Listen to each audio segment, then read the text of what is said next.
will be quite an interesting read. I just want us to uh, process a certain thing. Remember last time we spoke about, not even last time, from the very beginning, we have been talking about perversion. And we spoke of how perversion simply, in this context, refers to how the enemy invades the different territories, the different domains. And in invading those domains, he decides to dominate the creatures, the bodies that have been designed to occupy that domain and to rule in that domain. So whether it is whether it's the fact that those creatures or bodies occupy that domain, or whether it is the fact that they rule that domain, the enemy comes in, the enemy dominates, and in dominating, the enemy perverts. And in perverting, the enemy uses. So he dominates, so he invades, he dominates, he perverts, and he uses. He invades, he dominates, he perverts, and he uses. So he invades the skies, he dominates the heavenly bodies, he he perverts the heavenly bodies, and he uses the heavenly bodies. So perversion simply means that he decides to use them as tools for his own use. And yeah, so we get to see the use. Yeah? The use comes from a place of perversion. So the heavenly bodies get to do things that they were not necessarily designed to do, though they had the capacity to do. Just because um, a mechanic has the capacity uh, to make an engine behave poorly does not mean that the mechanic should make the engine behave poorly. The mechanic is supposed to fix the engine. The mechanic is supposed to ensure that the car is performing well. That's the work of a mechanic, right? The problem is now, just like a doctor, the doctor has the capacity to kill. But that does not mean that the doctor is supposed to kill. The doctor is supposed to participate in the healing process. So, perversion involves the use of abilities for evil. This use of abilities for evil is what I'm talking about. So when I say the devil perverts, he gets, by domination, he gets to dictate how whatever has been dominated is going to behave. Now, in our case today, I want us to read through this idea that, because remember, there is the earth, there is the the seas, there is the sky. So there's all of these things. There's the earth, there's the waters, there's the sky, and the enemy has invaded these domains and has dominated. And the last time we spoke of the sky, we spoke of how he has dominated the heavenly bodies. We even did a small take on how he has dominated the birds. Like when we speak of the birds of the air, like he is the prince of the power of the air. And we spoke of how you are not supposed to, let us see that scripture. And we had gone through this before, but it's important for us to just a small reminder.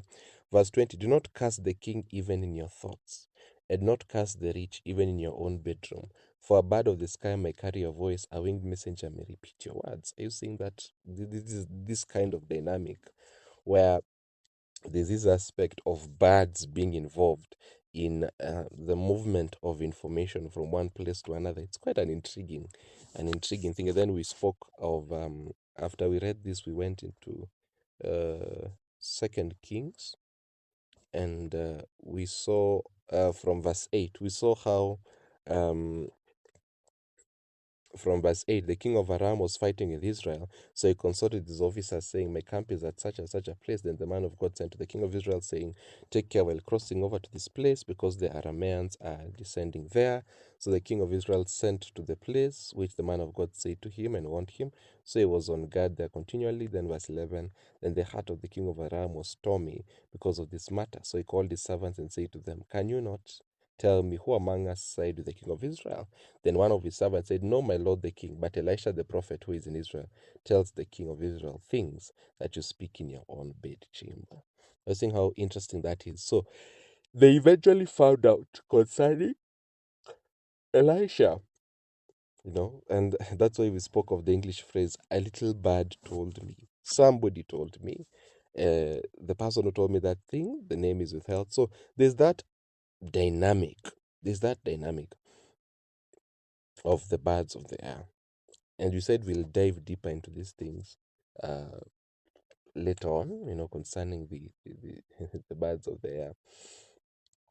But today I want us to just dive into the aspect of the sea, aspect of the waters. And I want to show you something interesting. Um, I wonder why people avoid the book of Revelation at times. But I just want us to read through Revelation 13. And I saw coming up out of the sea, out of the waters, a beast that had 10 horns and 7 heads, and on its horns 10 royal headbands, and on its heads a blasphemous name.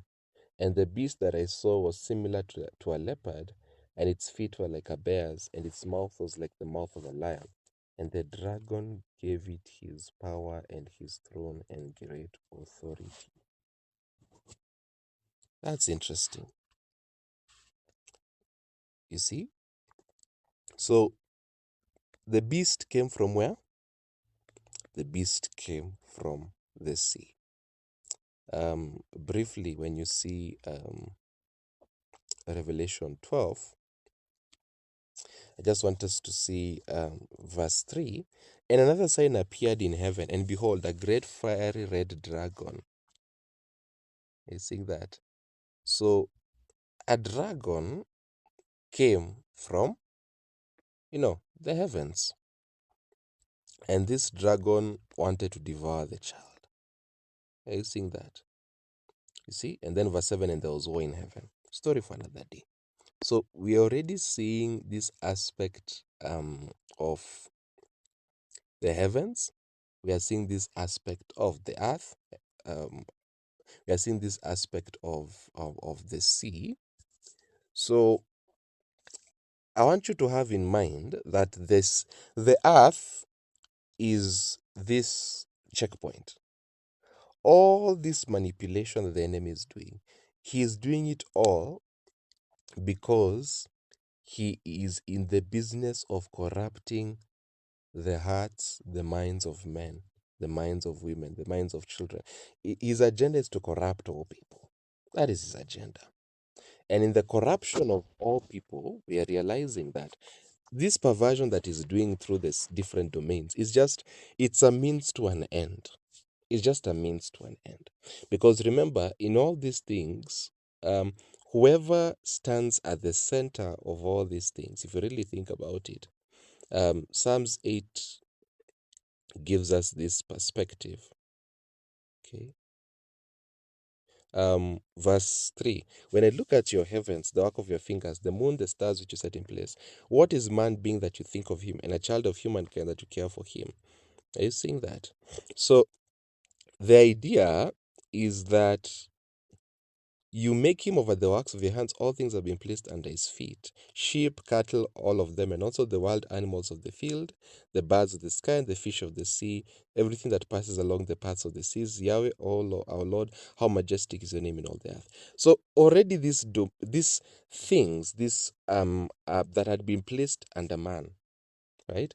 Meaning that man is at the center of all things. So when the devil is corrupting these domains, he's corrupting these domains to try and establish himself as a person who is above man.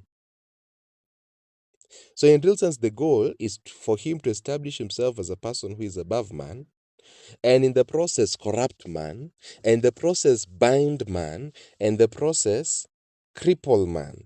When I say man, I mean male or female. When I say man, I mean humankind in this case. So,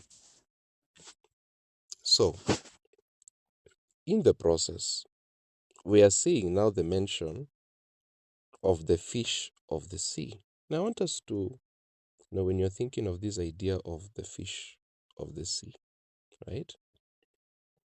I want us to jump to. You have seen Revelation. You have seen that the beast comes from the sea, right? I want us to also read through Ezekiel 29, and then also see Ezekiel 32. So these prophets really speak deep things. Now, verse 1, for the sake of context. In the 10th year, in the 10th month, on the 12th day of the month, the word of Yahweh came to me, saying, Son of man, set your face against Pharaoh. So, who is being spoken against here? It's Pharaoh, the king of Egypt, and prophesy against him and against Egypt, all of it. Speak, and you must say, Thus says the Lord Yahweh. I want us to begin. Look, I am against you, Pharaoh, king of Egypt, the great sea monster, the one lying down in the midst of his Nile streams, who says to me, It is my Nile, and I made it for myself. Now, whoever knows Egypt knows that the Nile stood at the center of Egypt civilization. The Nile was the means through which they were able to produce food. Yeah. So within a dry land, the Nile became a very significant figure, yeah, in their uh, agriculture, in their life, and basically even in if you will consider in matters religion. And why would they say matters religion? Because anything that seemed to give life, anything that seemed to give order in that wilderness of chaos, that kind of thing would be considered as a deity in and of itself, as a great figure in and of itself. Now, I'm not here to talk about what the Egyptians believed. I want to show you what God saw. What is it that God had in mind when He would look at Egypt? Because, at the end of the day, whatever the community says they worship, whatever the community says they believe, God is the one who knows the truth. And in knowing the truth, He says, Pharaoh is a sea monster. So, how would Pharaoh be described as a sea monster?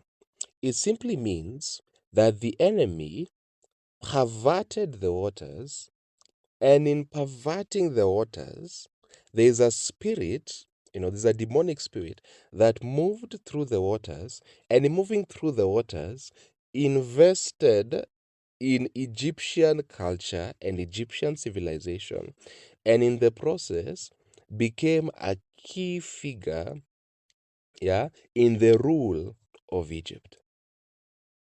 So the enemy perverts the waters, and through the waters, through the water domain, gets to corrupt even the leadership system of Egypt. And in corrupting the leadership system of Egypt, that demonic spirit gets to rule through a human agent. So long as somebody sits on that seat, they become captured by this, we could say, sea monster, this water spirit. So in the realm of the spirit, when you see Pharaoh, you are supposed to see the spirit behind Pharaoh, and the spirit behind Pharaoh is a sea monster, and the sea monster moved through these waters of the Nile to pervert Egyptian civilization, to pervert Egyptian culture, to pervert the leadership of Egypt. So, are you seeing what we mean by perversion? That perversion is the enemy moving through systems that have been designed in the earth by God, and in the process, moving in the hearts of men, causing them to do the wrong thing, causing them to worship the wrong thing. So, the demonic has moved through the waters of the Nile and has captured Egypt. And in capturing Egypt, the leader becomes a mirror image of that spirit. Does that mean that the leader does not have free will? No, the leader has free will. So the idea is that Pharaoh is more likely to submit his will to the sea monster than he is to submit his will to God. He is more willing to submit his will to the sea monster than he is willing to submit his will to God. Are you seeing that? So, in the process, when the prophet is addressing Pharaoh, he's not just addressing Pharaoh as a human being, he's addressing Pharaoh as a person submitted to a power, and that power is a sea monster. So when you see Pharaoh, you see the sea monster, because the two are acting as one. Now, is there a place in the Bible where we see such an interesting dynamic? Let me see. When you read Galatians chapter 2, what does it say? From verse 19. For through the law I died to the law in order that I might live to God. I have been crucified with Christ. Verse 20. And I no longer live, but Christ lives in me. And that life I now live in the flesh, I live by faith in the Son of God, who loved me and gave himself for me. Are you seeing that? There's also another scripture. It's First John. First John. Let me try and remember where it is.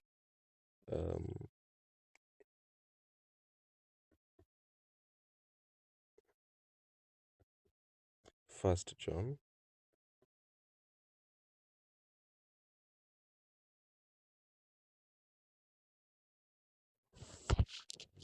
Let me read it for you.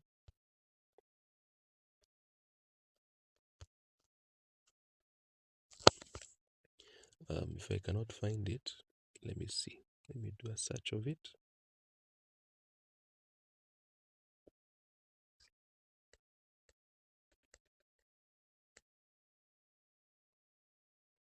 Mm,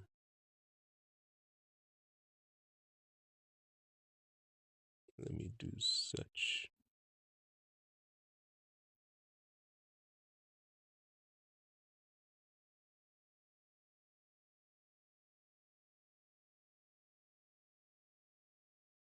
Yeah.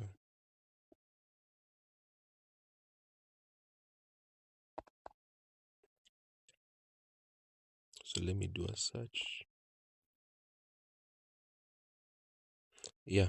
So First John 4:17. First John 4:17. Let me read it for you.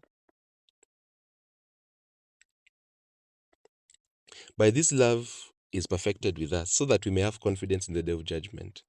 Because just as that one is, so are we in this world. So we are expected to be mirror images. I've used a key term there, mirror images, all right, of God. So when people see us, they should see the Lord, right? When people see our works, let us go to Matthew 5, I believe it's verse 16. In the same way, let your light shine before people, so that they can see your good works and glorify your Father who is in heaven. So when they see our works, they should glorify who? Our Father is in heaven, you know. Um, I want us to see then, John, I just want you to see this spiritual dynamic so that we don't confuse ourselves. John 5:19. So Jesus answered and said to them, truly I say to you, the Son can do nothing from himself except what he sees the Father doing. For whatever that one does, these things also the Son does likewise. So Jesus only did what he saw his Father in heaven do. So in our context, we can say that Pharaoh only did, or preferably did, what he saw the great sea monster doing, what he saw that spirit that he was bowing to do. Are you seeing that? And so you see, verse 4 says something interesting. And so I'll put hooks in your jawbones, and I'll make the fish of your Nile streams stick to your scales. And I'll bring you up from the midst of your Nile streams, and all of the fish of your Nile streams which cling to your scales. And I'll fling you to the desert. So, this idea that when God addresses kings, he does not just address the human being, he addresses the power that the human being who is the king has decided to bow to. So he addresses the spiritual dynamic. So by the time we get to the physical dynamic, there is a particular change that has happened. in the realm of the spirit. So that's why Paul says something interesting, and I want you to see this because I want us to process these things very well. Okay? That's why Paul says in Ephesians chapter 6, yeah, he says, because our struggle is not against blood and flesh. It's not about Pharaoh really. Our struggle is not against Pharaoh. When Moses was battling it out with Pharaoh and the magicians, it was not about Pharaoh and the magicians, really. Our struggle is not against flesh and blood, but against rulers, against authorities, against the world rulers of this darkness, against the spiritual hosts, or rather spiritual forces of wickedness in the heavenly places.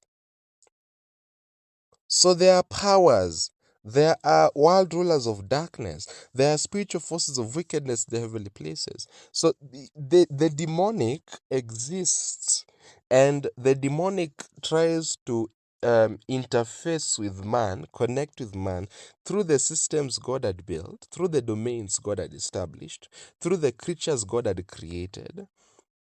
Yeah? And if human beings are not careful, they receive communication through these dominated elements, through the dominated imagery, and they choose to bow to it. And that becomes a problem. I want us to still see Ezekiel, should be 32. Again, still against Pharaoh, just from verse 1.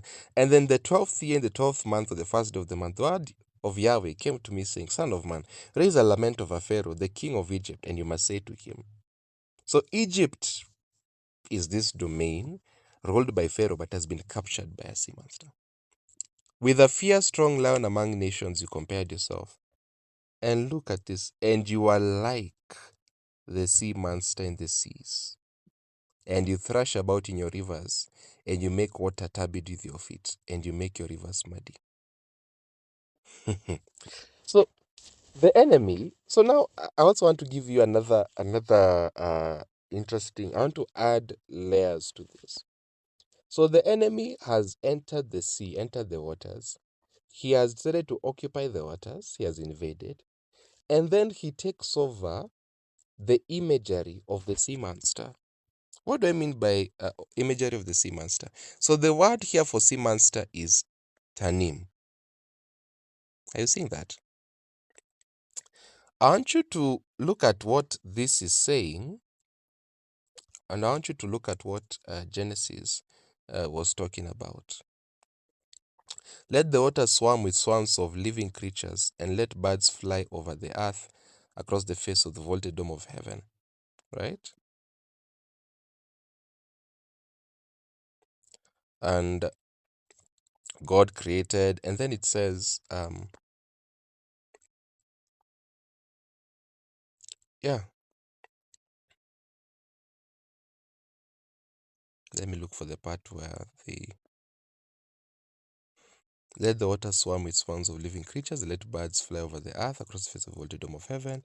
So God created the great sea creatures.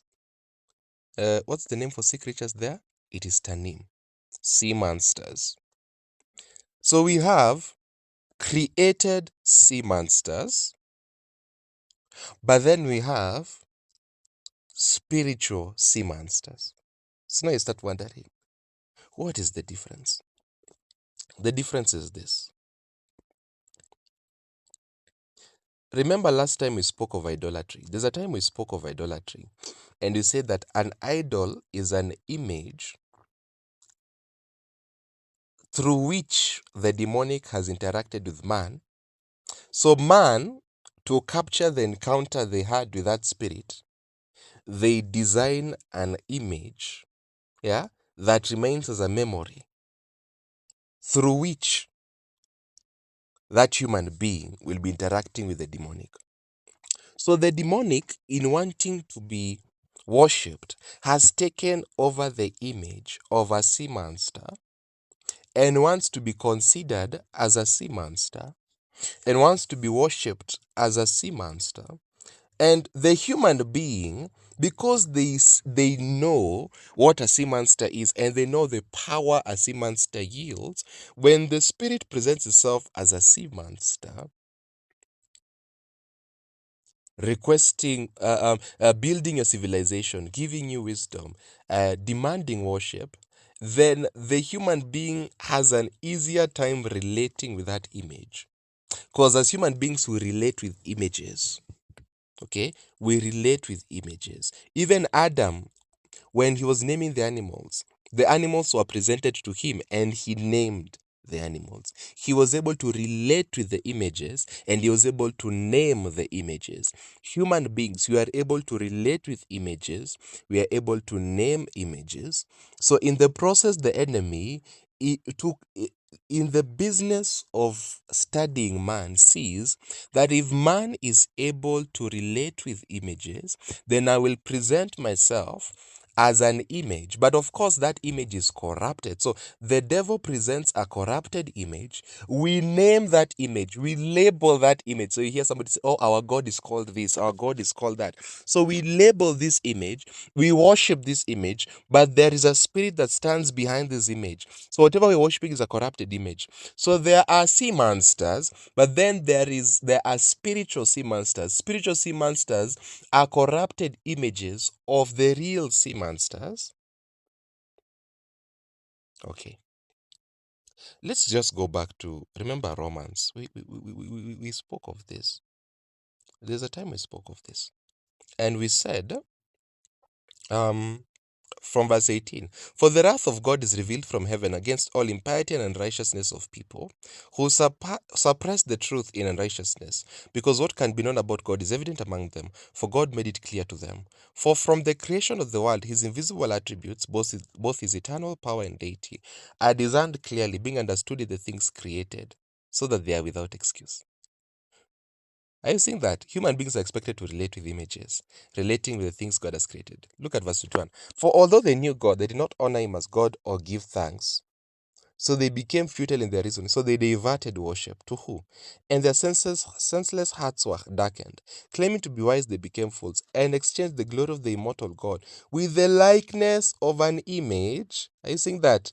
Of mortal human beings and birds and quadrupeds, animals and reptiles. Are you seeing that? Therefore, God gave them over in the desires of their hearts to immorality.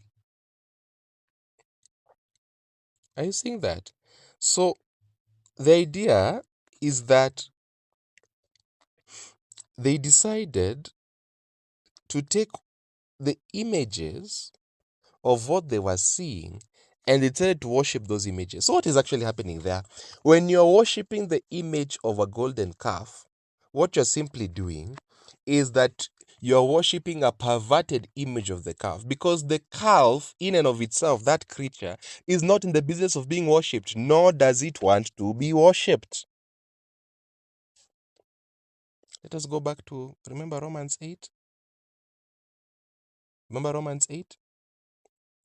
Verse 19. For the eagerly expecting creation, for the eagerly expecting creation awaits eagerly the revelation of the sons of God. For the creation has been subjected to futility not willingly, but because of the one who subjected it in hope, that the creation itself will also be set free. So creation is waiting to be set free.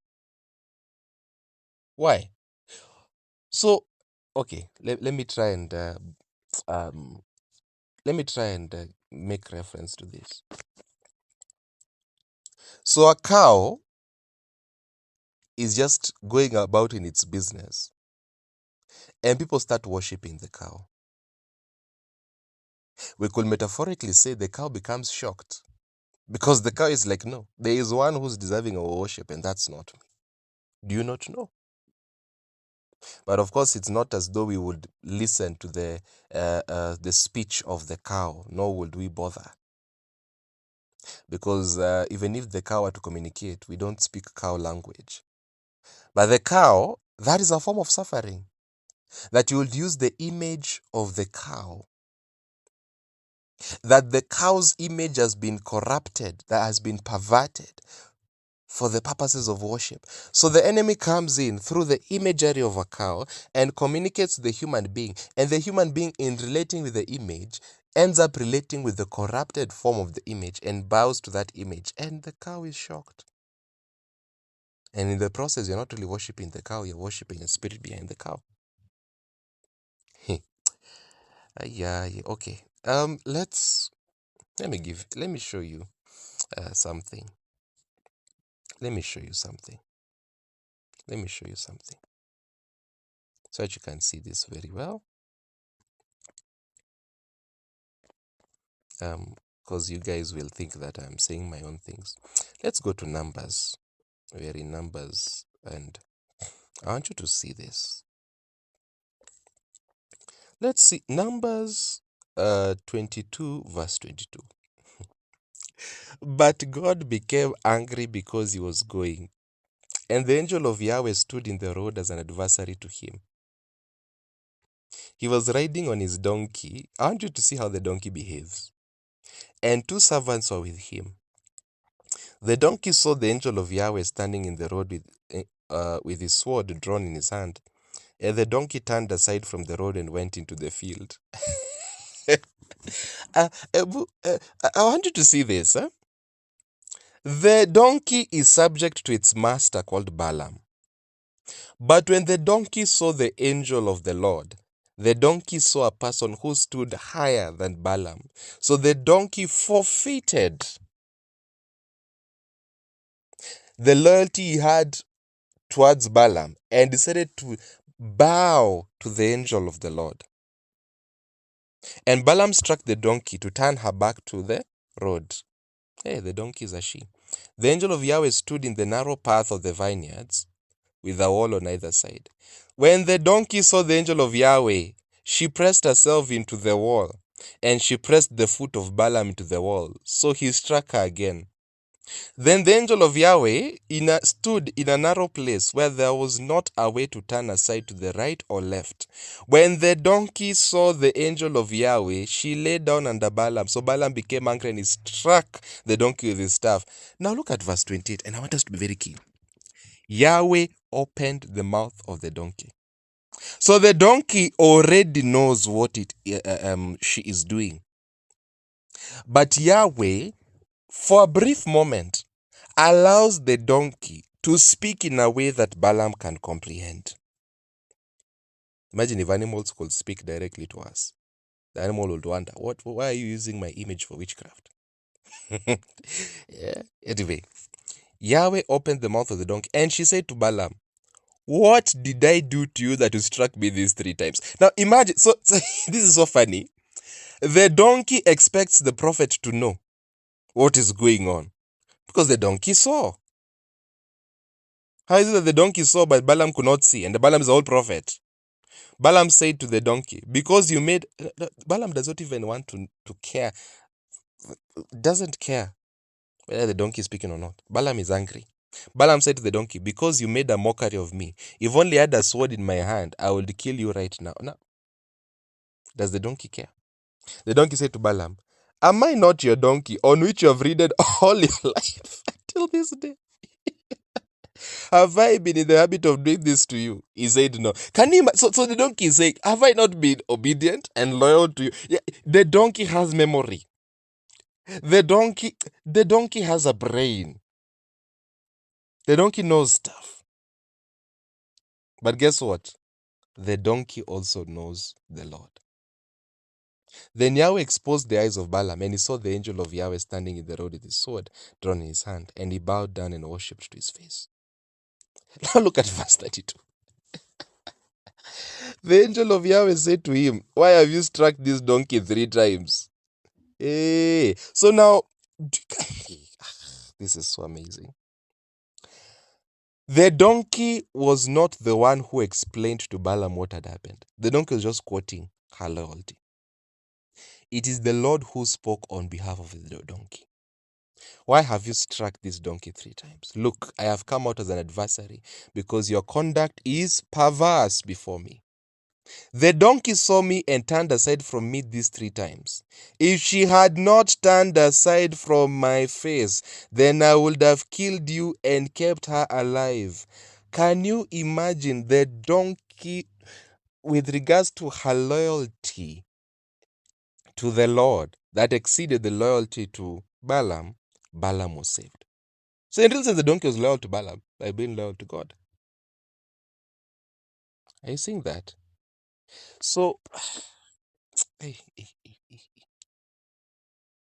So when the Israelites are worshiping the golden calf, the cows are shocked. What's going on here? What is happening here? When we use rocks to craft our idols, the rocks are shocked. The rocks are pained. What is happening here? Okay.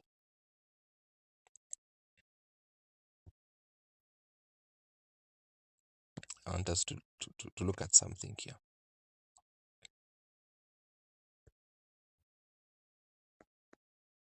The rocks are pained.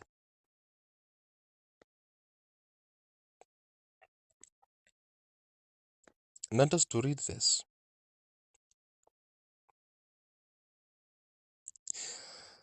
Luke 19 from verse 37. Now as he was drawing near by this time to the descent from the Mount of Olives, the whole crowd of the disciples began rejoicing to praise God with a loud voice for all the miracles that they had seen, saying, Blessed is the King, the one who comes in the name of the Lord, peace in heaven and glory in the highest. This is beautiful. Then look at verse 39. And some of the Pharisees from the crowd said to him, Teacher, rebuke your disciples. And he answered and said, I tell you that if these keep silent, the stones will cry out. Ish.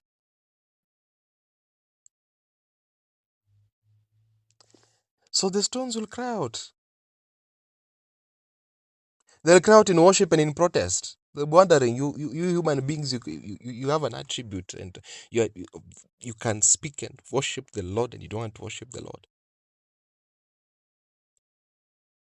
Hmm. Ay, ay, ay, ay. I want you to see this. I want you to perceive this. I want you to understand this. I want you to understand this. I want us to also look at something.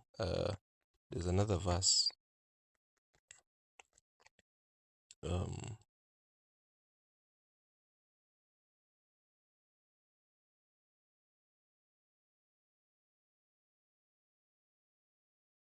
I want us to see this.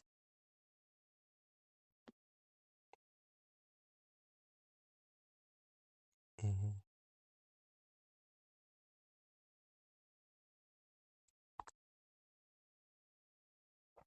Something about worship.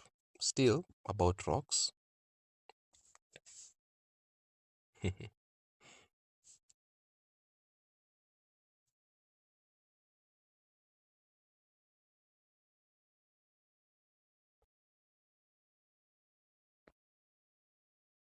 I want you to see this.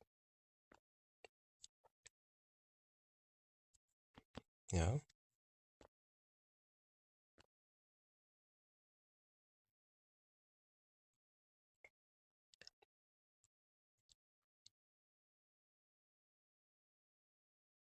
hmm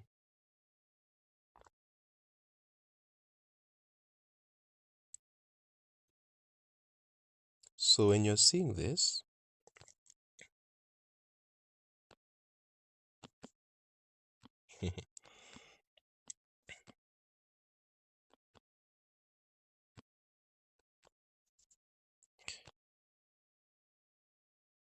mhm,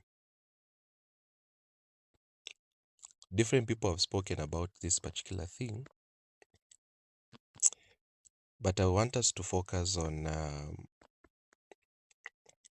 there's one specific portion.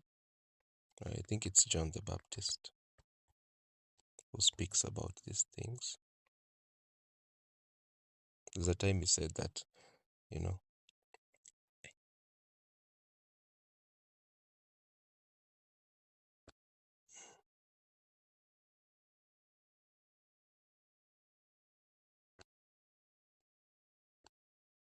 yeah. Let's see Matthew 3:9.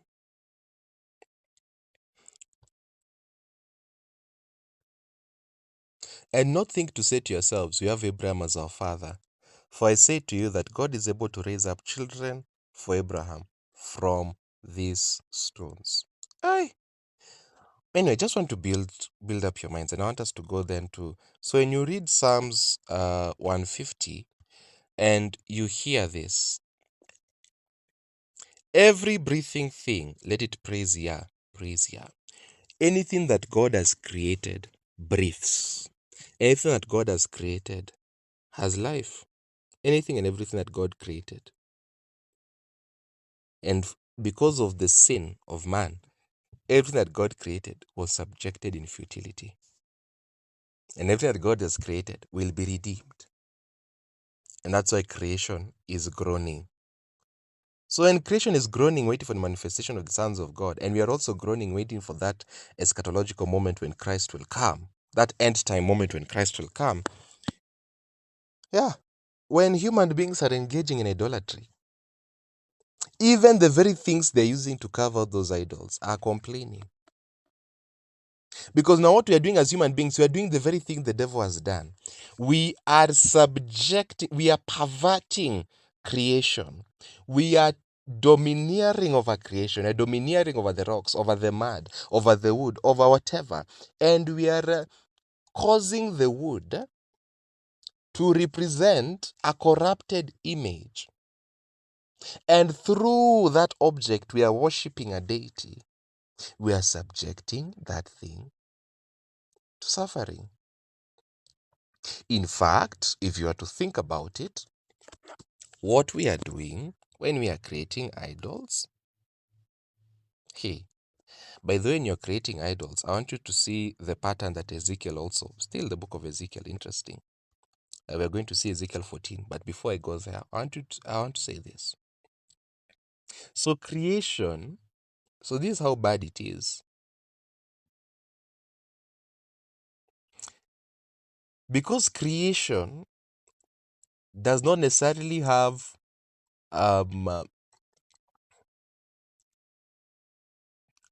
choice per se, in the sense that even though creation has a will, our will has been ranked higher than the will of creation. You see, God already spoke that out. He said, have dominion over. So our will is higher than the will of other created things. Yeah. And of course, the time we said in brackets, except, the heavenly bodies, there's honestly no place where the Lord said that they'll have authority over the sun, moon, and stars. It's not really clear. We don't see that clarity. We don't see that clarity. Um, you see, we don't see that clarity when he speaks of human beings. He says, "Let us make man in our image and according to our likeness, and let them rule over the fish, the birds, the cattle, all the earth, every moving thing that moves upon the earth." But there's no aspect of, when it comes to the heavens, the birds of heaven are what have been mentioned. And when we read Psalms chapter 8, I know I have to remind you guys concerning that before I go any further. When I look at the heavens, the work of your fingers, the moon, the stars which you set in place, what is human being that you think of him, and a child of humankind that you care for him? Verse 5. And you made him a little lower than the heavenly beings. Right? So, and you made him over the works of your hands, all things you have placed under his feet. So what things really? Even if it's saying all things, sheep and cattle, all of them, and also the wild animals of the field, the birds of the sky, and the fish of the sea, everything that passes along the paths of the seas. So we don't see this idea of sun, moon, and stars being under the human being, right? So that being said, let us just go back to Ezekiel. I just had to clarify that. So perverted images. So you see the image of an animal, you use your instruments. Notice, what are you using? You domineer over your own skill. You domineer over whatever material or elements you will use, and you subject both your skill and those materials to a work that they're not supposed to do. So your skill is perverted, and the elements you're doing are perverted by your own actions, and that becomes a crime. But I want you to see the pattern of idolatry before you now go back to the aspect of the sea in specific that we were talking about today. I want you to see this. I'm about to close. Ezekiel 14. Verse 3 says, Son of man, these men took up their idols into their heart, and they placed before themselves a stumbling block of their guilt. Should I really let myself be consulted by them? Therefore speak with them, and you must say to them, Thus says the Lord Yahweh, every person from the house of Israel who brings up his idols into his heart and places before himself a stumbling block of his guilt, and yet he comes to the prophet, a stumbling block of his guilt, his iniquity. I've seen that. So it's interesting. It says this, Therefore say to them, verse 6, Return and turn away from your idols and all your detestable things. Turn away your faces. Then look at verse 7. For each person from the house of Israel and from the alien who dwells as an alien in Israel, who separates himself from following me and brings up his idols into his heart and places before himself a stumbling block of his guilt. So the stumbling block of the person's guilt is the idol itself. So idolatry begins in the heart. So before the human being subjects his skill and subjects elements to the creation of a physical idol, the heart has already been corrupted. So the idolatry begins in the heart but does not end in the heart. So when you choose to bow to a corrupted image, the demonic spirit through the corrupted image corrupts your heart. And the demonic spirit gives insight into your heart, demonic insight, by which you design the corrupted image that you have bowed to in your mind. Now you get to create a version of it that is physical so that other people can bow to it. Hey. It becomes a crazy affair. So idolatry begins in the heart. You have received insight from a demonic spirit, and that demonic spirit has presented itself through a corrupted image. Remember, there is the image and there is a corrupted image. When you think of a corrupted image, it's the fact that you have received intelligence from the demonic spirit, and the demonic spirit has presented itself to you through an image. The image by itself is not the problem. But the fact that you end up bowing to the image means that whatever you're bowing to is a corrupted image, because God never designed that image for worship. That image was never designed for worship. That image was designed to speak of an identity of a particular thing. So when we see the image of a cow, we know it is a cow. That is the identity. But when you see a golden calf, we are being told by the enemy, you should not see a cow. You should see me. You should see a deity. So it's a corrupted image because the demonic is trying to displace the identity that image is supposed to represent. Idolatry is a displacement of identity. So when you bow to an idol, what you are also doing is that the corrupted image wants to corrupt you as a human being. So as a human being with the different faces that we have, I am Eric, we have different other people in the chat. So instead of me flowing or walking in the image God has set for me, in the identity God has set for me, the enemy displaces my identity and presents a different identity in my system. And a different identity in invading my heart dictates how I will behave, how my abilities will be put to use. Therefore, my skill ends up being put to use in the wrong way. I become an accountant who steals. So because my identity has been displaced, my heart has been corrupted, out of the heart flows the issues of life, my life becomes a mess.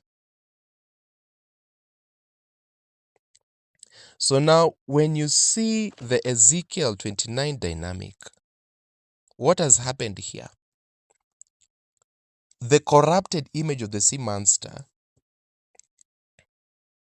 has been presented before this civilization and they've bowed to it. And they're subject to it. But then let's end with this. What does God do? Ah, I love this. Isaiah 51. We'll still get back to this next time. Isaiah 51. Awake, awake, put on strength, O arm of Yahweh. Awake as in days of long ago, the generations of a long time back.